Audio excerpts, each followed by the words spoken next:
It was a cloudy Thursday morning when Lily pulled her sister's apron over her head and tied it clumsily at the back.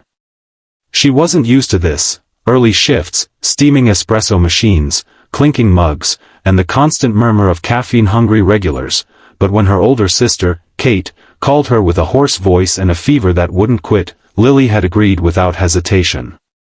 After all, Kate had taken care of her through college, through heartbreaks, through every low and high. A few hours behind a coffee counter was the least she could do. Lily stepped behind the counter of the small but charming café near 5th and Main, a cozy neighborhood place with wooden floors, foggy windows, and the smell of roasted beans clinging to every corner. It was 7:45 a.m., and the usual bustle had already begun. She awkwardly greeted the morning rush, fumbling with orders, nearly spilling a caramel macchiato, and earning a few sympathetic glances from the regulars who could clearly tell she was new. But it was the man at table 3 who caught her eye. He was dressed sharply, white dress shirt, dark tie, watch glinting subtly under his sleeve, and he sat with a calm presence, sipping black coffee as he typed away on his laptop.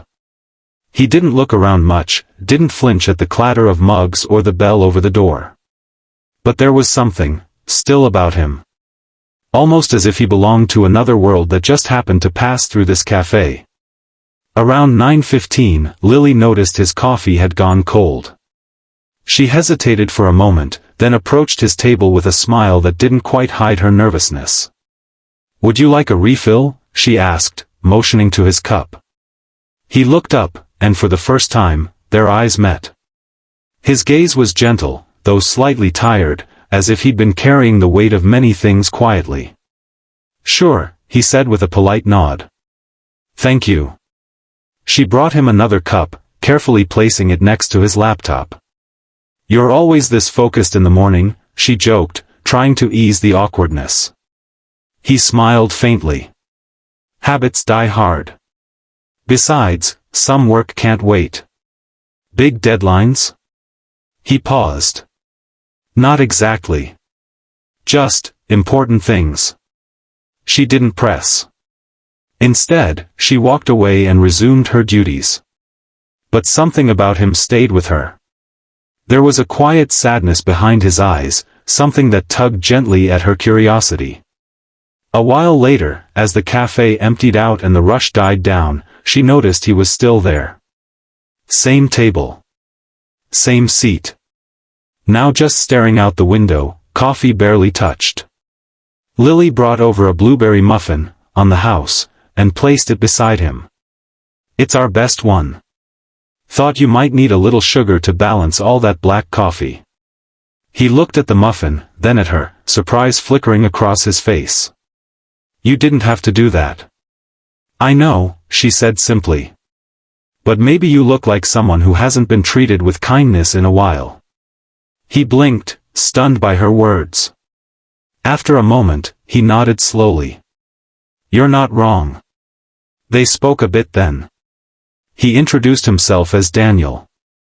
Said he worked in the city, used to come to this café often but hadn't in months. Something had changed recently, he hinted, but didn't elaborate. Lily listened without pushing. Sometimes silence and presence spoke louder than any question. When he finally stood to leave, he left a note under his cup. "Thank you, for seeing me when I felt invisible. You reminded me that kindness still exists." Days passed.